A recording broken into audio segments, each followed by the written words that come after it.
Hola amigos, and welcome back to another episode of La Vida Verde podcast. I am your host, Matthew Human, here at Finca Vida Verde, and my guest this week needs a little introduction. Charles Eisenstein is an author, a philosopher, a father, and a policy advisor to the Robert F. Kennedy Jr. for U.S. President campaign. I'm very excited to talk to him about that. It's going to be a great episode. Hope you enjoy.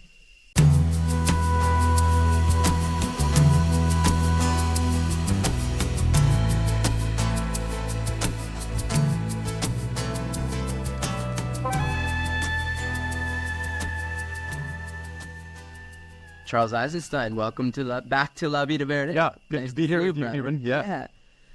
So people have been, you have quite a following. A lot of people have read your works, Sacred Economics, other various books about your philosophy, some great ideas. And so people know you. And you've recently come to our community, and people were just immediately and of course I wanted to have you on the podcast, but people were writing me you gotta have Charles on the podcast. And so thank you so much. The first thing you said was, I was like, Charles, will you be on the podcast? He's like, I don't want to do that kind of stuff anymore. Let's talk about that. I love that. Yeah. So what did you mean by that? Well, first I had to say no before I could say yes. Is that the thing? Well, because I guess, early on in my career, I would say yes to everything. And then it became, this started to weigh really heavy on me. And part of my personality is I like to please people. And I just tend to say yes before I'm actually a yes. So I've actually, in the last couple of years, I've worked a lot with yes and no in medicine space, and just in my contemplation. And so sometimes, because I'm kind of a novice at it, I have to say no to establish that I can say yes. That's great, especially if you, like you said, you've had some experience with feeling like a people pleaser. Maybe this is good advice. Learn to say no first, maybe, and then you can feel the yes. Well, I'm honored. We're honored that you said yes. And your medicine, so medicine space, is that something you've been working with? A little bit. I'm not someone who's deeply following a medicine path, Sure. About some psychonaut who's, done heroic doses of everything. Right.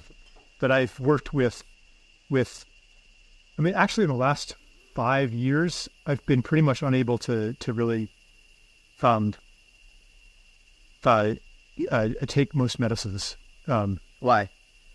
I get this physiological thing, like blood sugar crash, and my experience is not very psychedelic. It's more of just Physical, feeling like I'm starving. Oh. And not a psychological identification with all starving people in the world. It's just you're hungry. I'm hungry. I'm shaking with low blood sugar. I'm weak. I can't get up. And well, maybe it's in some way that's your body and or the medicine telling you you've done your work. This isn't your medicine anymore. That would be very flattering, but I actually think I have a lot more learning to do, and I've been changing my diet and really prioritizing my well-being. Good. I think I'm actually getting better now. Oh, good. Yeah. Oh, well, and then maybe that's it. Maybe it's making you ultra aware of your physiology. I think actually in some way it's actually about being more material, being more incarnated. And a lot of medicine kind of takes you out of your body. Not all. Combo, for example, definitely doesn't take you out of your body. Right. But a lot of medicine does take you out, especially stuff like ketamine, or acid. Although you can have medicine journeys that are very embodied. And I tend to, even 5-MeO for me, I'm these things that take you away. I all of my 5-MeO experiences were completely physical. Interesting. No visions, nothing. Well, it's interesting because what I was going to ask you is as a philosopher, as a thinker, because I know this is the one thing I know about you is you are very deep. You think very deeply before you even answer a question. Is you're I see you stop and think, and I can almost see the cogs in your brain working, that you are a very philosophical person. And maybe I was going to ask if that has, in, you know, what your experience has been since the medicine started. You've been using the medicine, but it makes sense to me almost in a way that it actually takes you out of your head more. It's actually more of an embodied experience, because I find medicine has a way of balancing us and giving us what we need. Maybe if you're already a deeply pensive person. Then... If it's the right medicine, you know, it has an intelligence and it knows what you need better than you know sometimes. Yeah. So amazing. Yeah. Okay. Well, cool. And how's your time? You've recently you've been coming down here for a couple of years, like spending like a few months at a time in La Clovia, right? We were here for a month last year and here for a month again this year. And you've bought a lot in the new Ecovia San Mateo. Is your plan to live down here? You know, maybe we have a 10-year-old. Yeah. He's turning 11, and where we ended up for various family reasons and other reasons in the States, there's just not a schooling alternative that's radical enough to fit my values and philosophy, but also to fit his temperament. Mm-hmm. And is that what attracted you to this area? yeah, we would not be here if it weren't for, it was called Casa Sula, now it's Ecovia School. Mm-hmm. So that's like a big draw. Especially, you know, Carrie's entering middle school years, which is just, you know, at least in public school, it's just inhumane. Interesting. You know, so he want to be in Sula? yeah, he likes it. He likes it. Yeah. Which Sula, or now the Ecovia School, are they following? Is the Ecovia School following the same philosophy as the Sula, where there's not really a? It is very. The children have a lot of freedom and independence. Right now, they're basically redesigning the school. Right. The children are redesigning. And it's not just lip service, you know, what color should we paint the wall, but actually, like, you know, how do we want to allocate the space? What, you know, this is your school. What do you want to do with it? Right. So one of the hallmarks of Sula and now the new Ecovia School is that the kids actually there's not really teachers. It's the kids are actually like kind of following their own passions and allowing their passions to kind of lead them and following different things, right? And then the guides, or the parents and the guides there, are kind of just there supporting them in learning about what they're passionate about, right? I think they're a little bit more active in that. Okay. But what you've described is kind of the Sudbury model of free schooling. And I think that the shortcoming of that model is when the teachers or the staff are so hands off, where they're like not even trying to inspire the children with something, you know, and right. offerings. Well, that was kind of my thing. Unsolicited offerings. Yeah. You know, I think that that's important. Like some of the best teachers I had, they were great teachers because they were enthusiastic about something and affected me with that.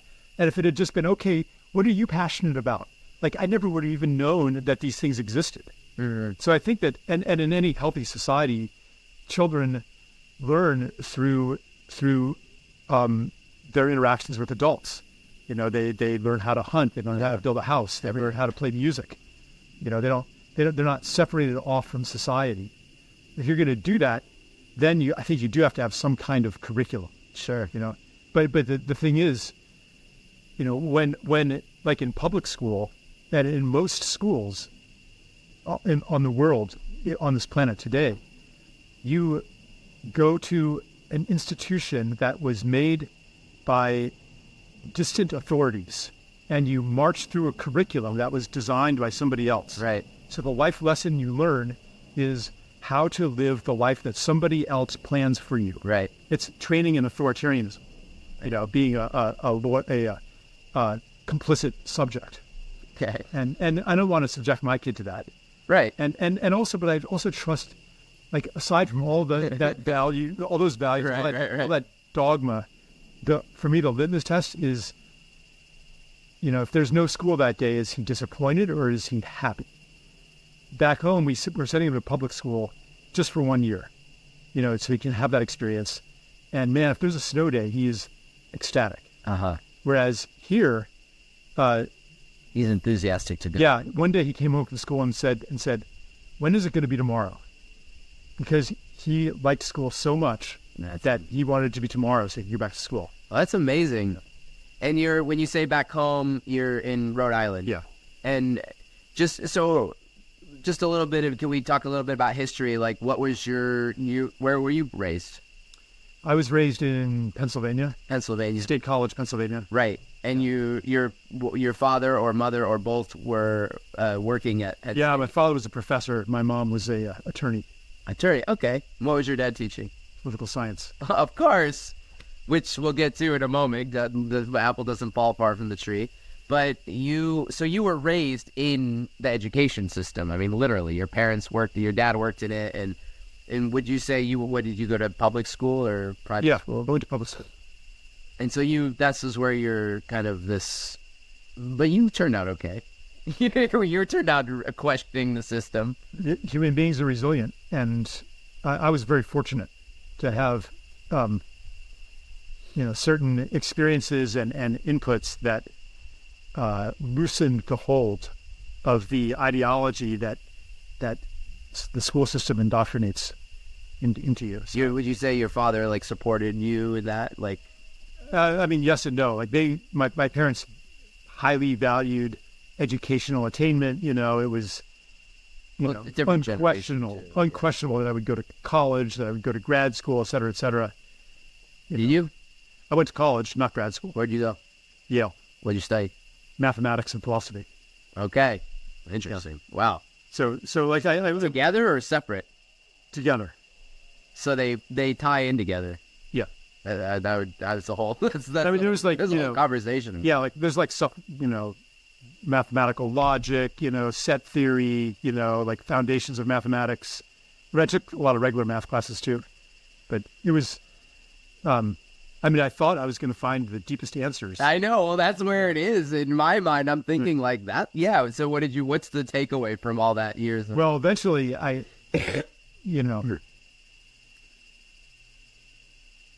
Is there the answers that I was looking for were not to be found in mathematics, in the curriculum of Yale University. Okay. Mathematics or philosophy. Right. And then after I graduated, I went to Taiwan, and I had experiences there that completely disintegrated the idea that the way of knowing embodied by the Western educational system is bringing us any closer to truth. Because there were things that I experienced that were so far off the map that they would be considered impossible in the knowledge system that I was trained in. Can you give an example? Yeah, like stuff with Chinese medicine, Qigong, ghosts. I was immersed in a Buddhist Taoist society. And they're very, that stuff is, all those things you mentioned are very present in their world. What, for instance, do they believe ghosts are real and very present? And not only that, they're not even that weird. It would be to question it would be if you and I questioned the existence of bacteria. You believe in bacteria, right? And it seems, and to someone who's never seen one and grew up outside of a scientific society, this idea that there are these tiny little things that make you sick. Right. Oh yeah, right. From a very right, from that perspective, it's very. And that's how real ghosts were. It wasn't you weren't like a kook. You weren't a kook if you, reported having seen a ghost. Have you ever seen a ghost? No, but we lived in one apartment that you could hear all kinds of really weird shit. Mm-hmm. And my wife at the time, Patsy, saw the ghost. And wow. and if that happens, I once rode in a taxi cab, and the cab driver told me about this experience he had the week before, where he picks, in the dead of night, he picks up a woman dressed in wedding clothes, and she gives him an address in the oldest part of the city. He drives her there, and the address does not exist. And he looks back to ask her, and she's not there. And That's like some scary story. You remember the scary stories, the books that right. yeah. And it probably turns out that building, that there had been a building there and burned down. Right. She died in it. But Right. the impact of that story was not to change his worldview forever.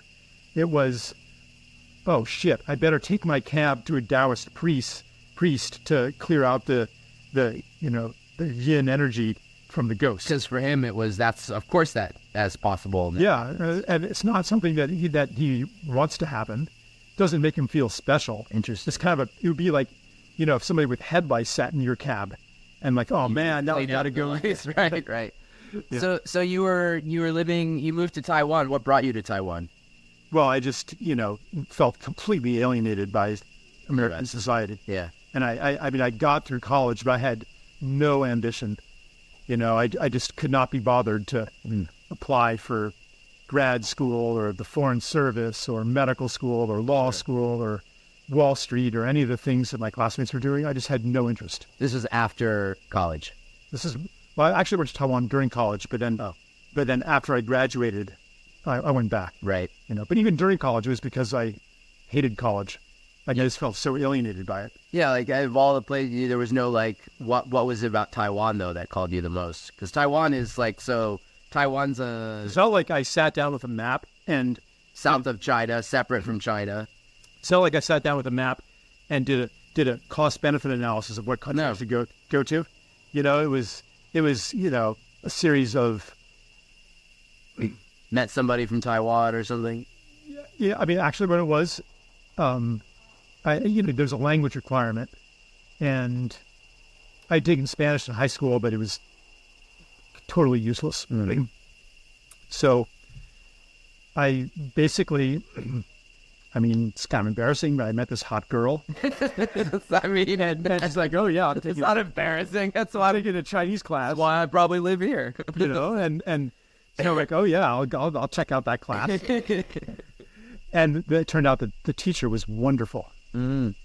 So I ended up in that class. And this was in school? Yeah. Okay. Yeah, at Yale. And then And then after a year and a half, a year, and then I was in the second year of just taking it as my language requirement, I was like, I'm not learning anything. The language was Mandarin or Chinese? Mandarin, yeah. Mandarin. And I'm like, I am not going to learn Chinese this way.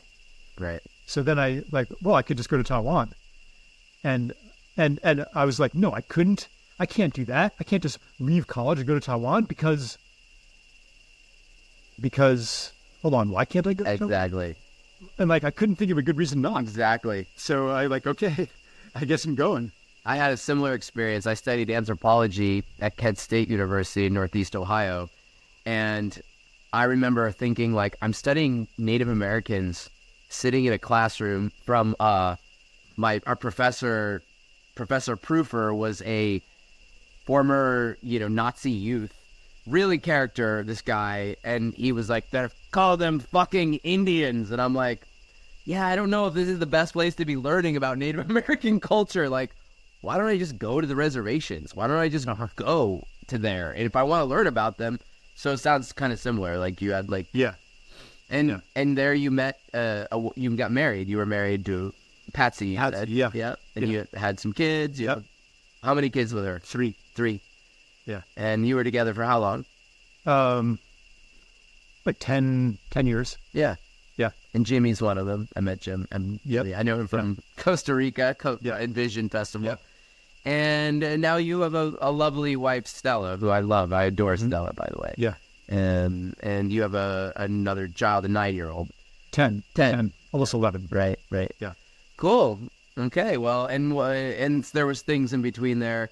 I know you're very busy, so I want to, you're sitting in the sun right now, so I don't want to take up too much of your time. But I do want to ask you also, you're very involved in the Kennedy campaign, or you got involved. I read that online. What's your involvement?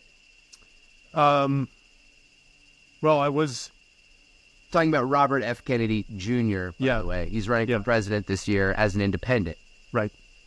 I got involved very early on through a synchronicity, actually, like a pretty outrageous synchronicity, and I like to follow those. And I admire him for certain things, and I was supposed to be policy director, but some very serious disagreements arose. Policy. Oh, you're a policy director. I was supposedly policy director, yeah. Wow. Yeah. That's a serious.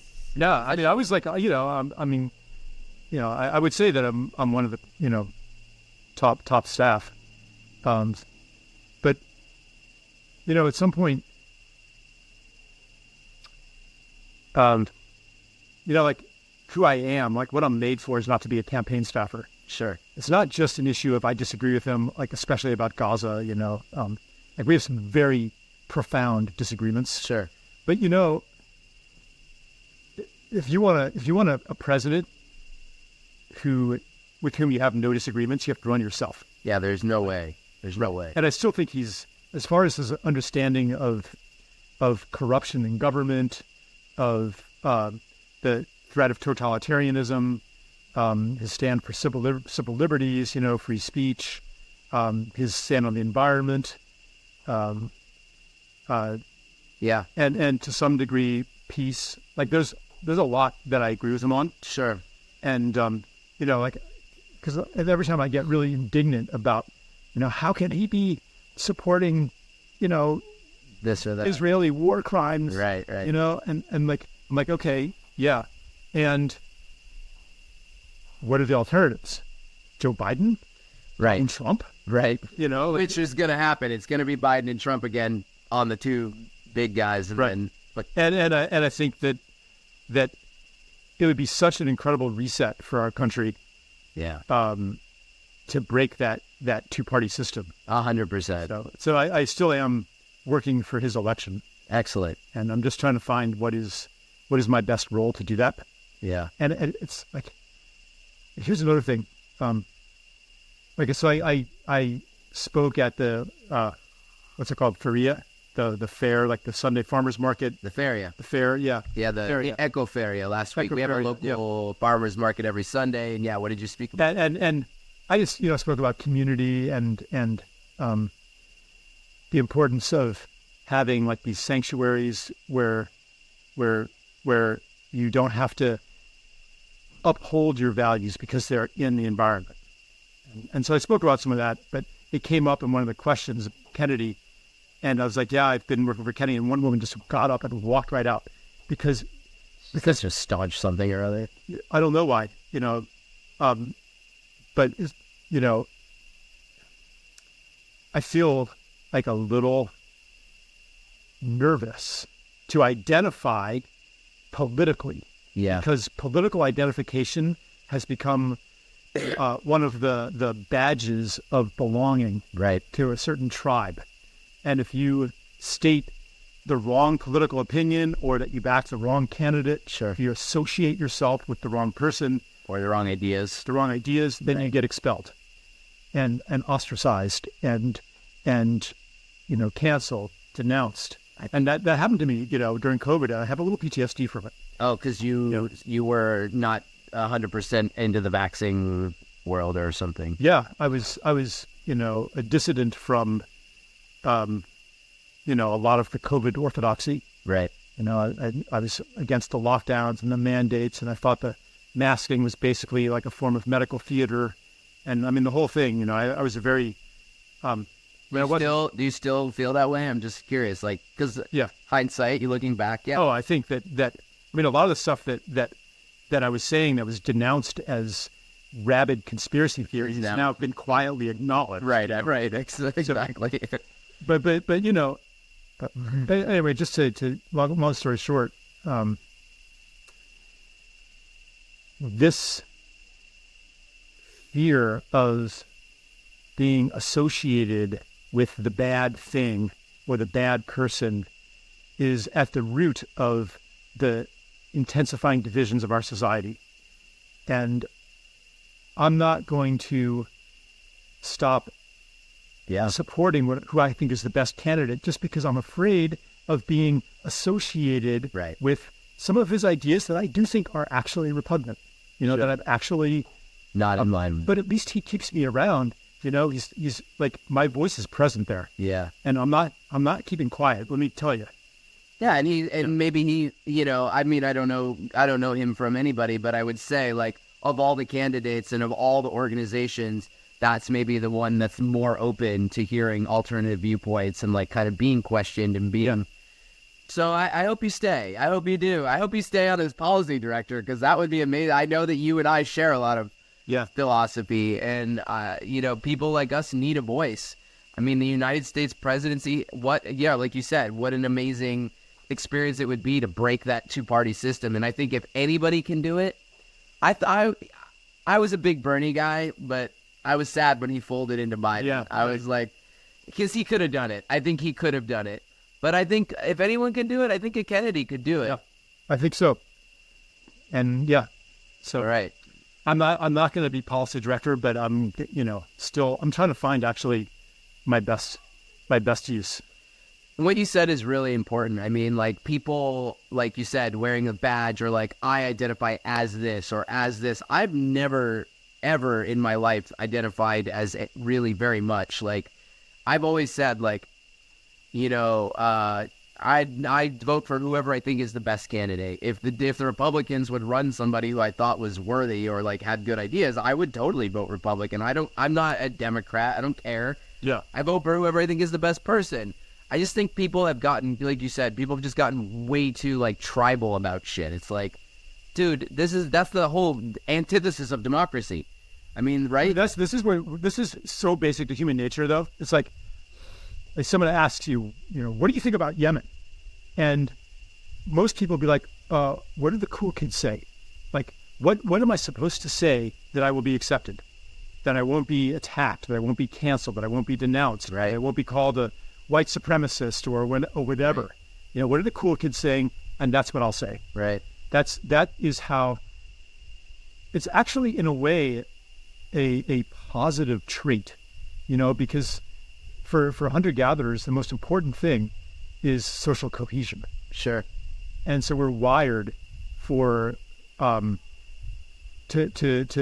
conform our opinions to those of especially the respected people in the tribe. Do you think and they're respected for a good reason? Yeah. Because they're elders and they've earned that respect. This is a healthy function. But when that function gets hijacked by authorities who are serving their own wealth and power and setting up a system that exploits that tendency to look around and see what the cool guys are saying, then we get manipulated as a society into our own impoverishment, disempowerment, into endless war, into like our society is in serious decline. People are poorer and more miserable than they were a generation ago. Why is that? Well, for sure, certainly in the United States. I mean, that to me, that's United States. Clear and obvious. I mean, I would say, maybe here, maybe not. Maybe in some ways, definitely everywhere. I mean, I don't think it's so super avoidable. Here, just last week, the president, who was the formerly involved with the World Bank, announced that he wants to ban farmers markets, producers from coming and selling their goods at farmers markets, which is an essential part of the culture here. Yeah, like that kind of right. So this is towards authoritarianism, and it's like this ideology of progress, and the farmers markets are dirty and supermarkets are clean. I saw that happening in Taiwan too when I was there. This is a global phenomenon, and that ends up, it destroys community. Yeah, it breaks our ties with each other. It breaks our ties with the land, and we end up feeling miserable and alone, and alienated, and hungry for connection. And then we become susceptible to addictions that fill that void. And you see the whole devolution of modern society, which is so contrary to the promise that this glorious promise that was predominant in the 1950s and 60s. Like the future was going to be awesome. Yeah, and it didn't happen. How do you think, like, have you feel like you've lost faith, or are you still hopeful? I would say in a sense I'm hopeful. But by hope I mean something very specific, which is that I sense a possibility that we can create, that we can work for. It's not just not the kind of hope of like, let me hope I roll, double sixes here. And I have no agency in creating that. That's not what I mean by hopeful. But by hopeful, I mean there is a path to a more beautiful world, and we can recognize each step along the way, even if we can't map out the whole path. Like I can't map out the whole path. I don't have all the solutions, but I have a faith in human beings to know what to do, to recognize the healing path. And so in that sense, I have what you might call hope or faith, but it's not a guarantee. It's a possibility. Right. I go back and forth. I was the most hopeful person for so long. I was like, my music was so positive, and gosh, man, I've been hurt by people. Life is, people can be fucking mean, dude. I know. I know. I mean, it's devastating when, I look at, videos from Gaza, and like, stories of like, surgeons who have no anesthesia left performing amputations on children.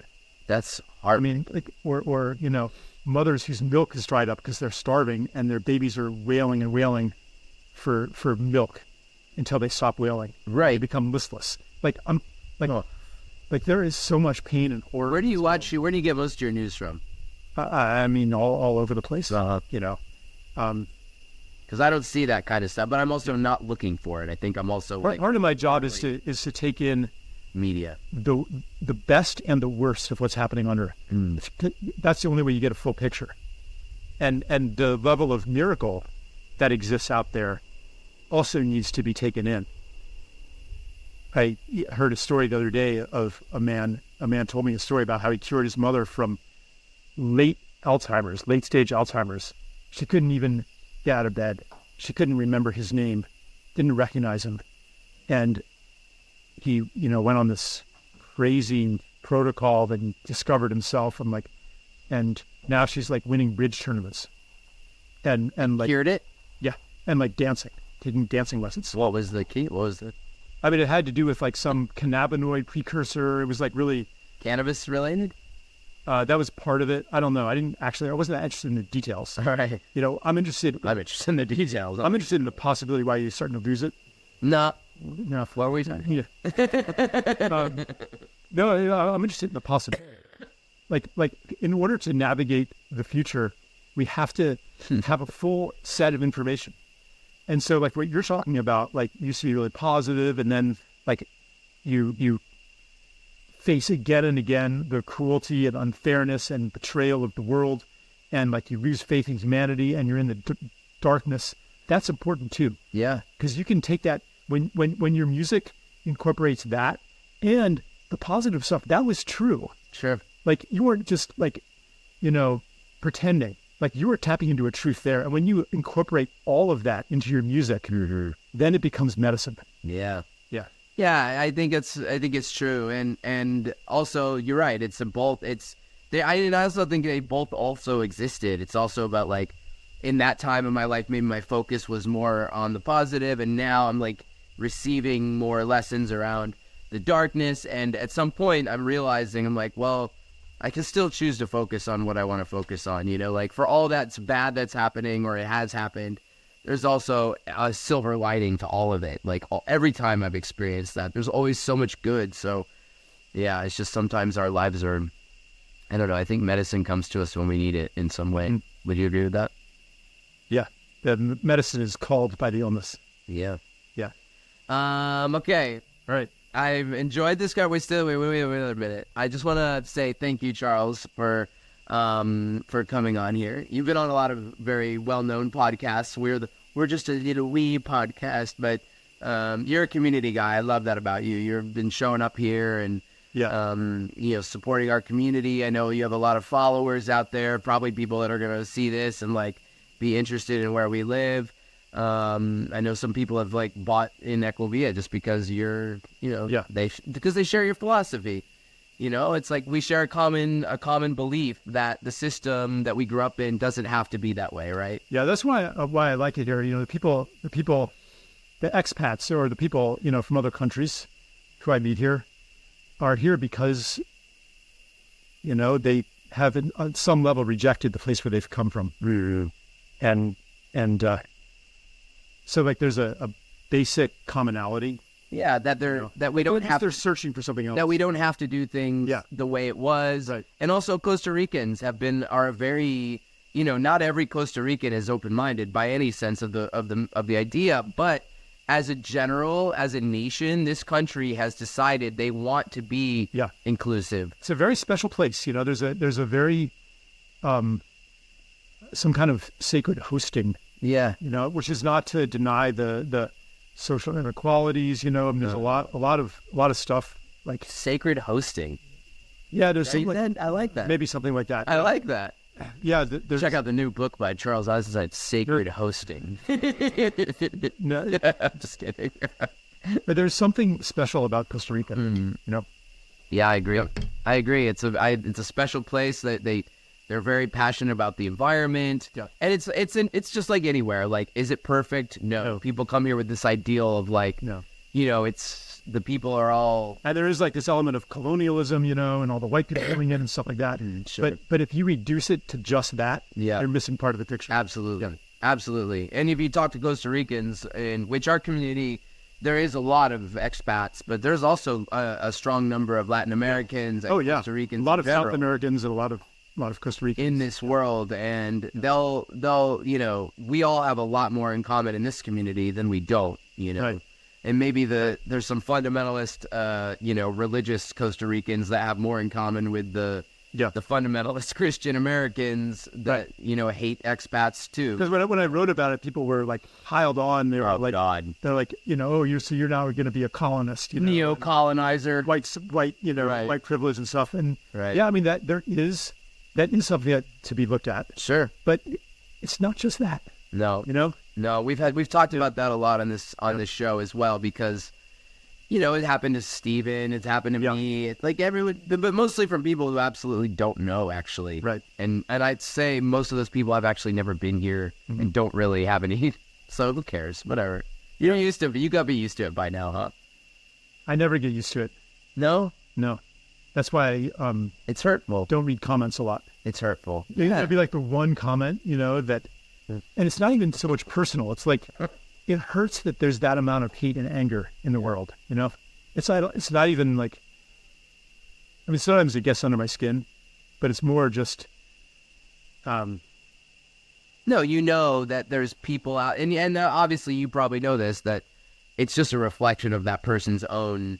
I doubt they really hate, like. Well, but sometimes there is something for me to look at, but if I read all the negative comments and take them all in, I'm going to be spending all my time looking at it. Yeah. Oh, is this true? Am I really, a wannabe hippie, or am I really wannabe hippie is what we call it. Or am I really, a psychopathic narcissist who's just, like these psychological diagnoses coming in the comments, and if I actually they would them know. all in, and some of them might have something there. Maybe I got some narcissistic tendencies. I don't know. I don't think you're a psychopathic narcissist, but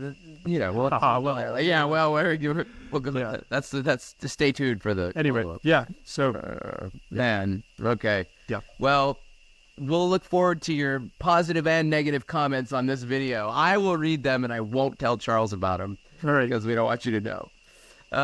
It's been great, Charles. Thank you so much for coming on this. Yeah, really appreciate you, brother.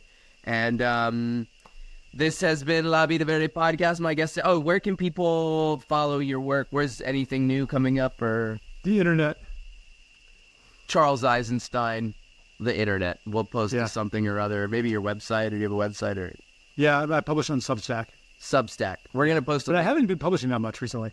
Oh, I know. I'm actually I have a new book in my mind. Okay, that I'm gonna write.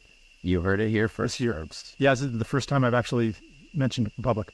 Charles Eisenstein, thank you so much. This is La Vida Verde podcast. I'm your host, Matthew Human, here at Finca Vida Verde. We release episodes every Tuesday at noon. You can watch me and Charles speaking a lot, filmed on YouTube. And you can listen to us on Spotify, on Apple Podcasts. We are on Instagram at Finca Vida Verde CR. We're on Facebook, Finca Vida Verde. I want to say thank you to Eco Teas for this lovely mate. I really appreciate it. And we have a Patreon, patreon.com/La Vida Verde podcast, where we have all kinds of kind of follow-up content and extra stuff for you. So thank you so much for your support. We'll see you next time. Pura Vida.